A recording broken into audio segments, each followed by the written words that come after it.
ಶ್ರೀಪತಿ ರಘುನಾಥ ಮಾತಾಡಿದರು ತನ್ನೊಳಗೆ.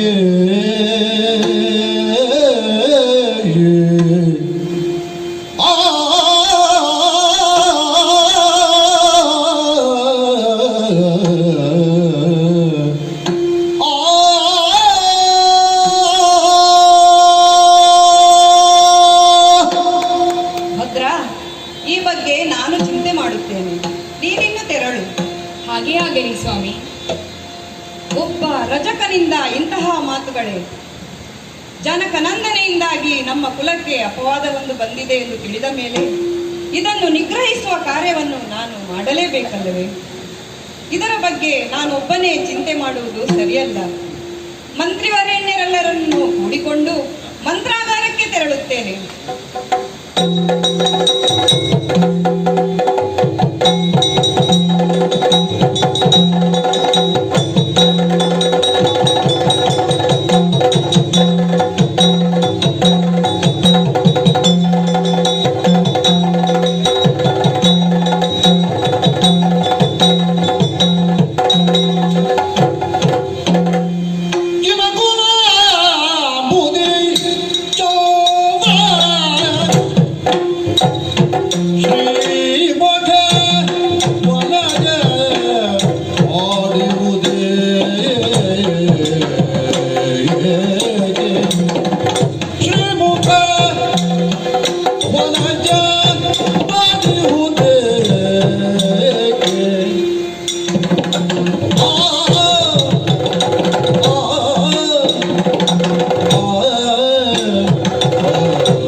ನಿತ್ಯ ಹುಣ್ಣಿಮೆಯ ಚಂದ್ರ ಪೂರ್ಣ ಚಂದ್ರನನ್ನು ಕಂಡು ಶರದಿ ಉಕ್ಕೇರಿ ಹರಿಯುತ್ತದಂತೆ ಅದೇ ರೀತಿಯಾಗಿ ಚಂದ್ರ ಸದೃಶವಾದಂತಹ ಈ ಇನಕುಲವನ್ನು ವೃದ್ಧಿಪಡಿಸಿದವನು ನೀನು ಅಣ್ಣ.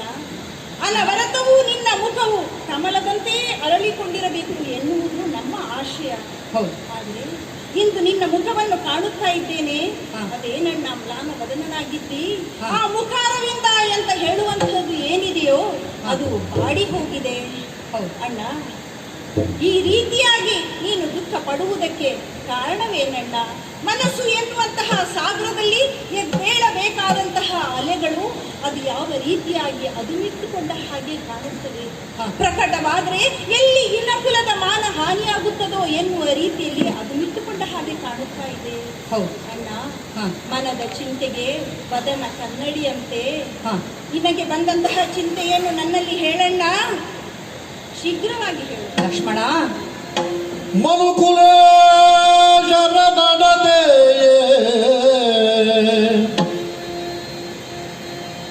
ಮನುಕುಲ ನಡತೆ ಮಾನ್ಯವೋ ಜನಪರಪವಾದಕ್ಕೆ ಹೆದರುವ ಗುಣವ ಹೊಂದಿರಬೇಕು. ಜನಪರಪವಾದಕ್ಕೆ ಹೆದರುವ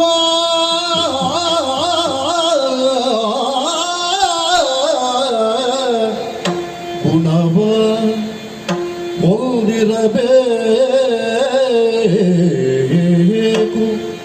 ಓಹೋ, ನಮಗಾದರ್ಶವಿದು ಜಗದೀಯೇ ಹೌದು ಲಕ್ಷ್ಮಣ. ಓಹೋ, ಜನಪರಪವಾದಕ್ಕೆ ಹೆದರುವ ಗುಣವ ಹೊಂದಿರಬೇಕು. ನಮಗಾದರ್ಶವಿದು ಜಗದೀಯೇ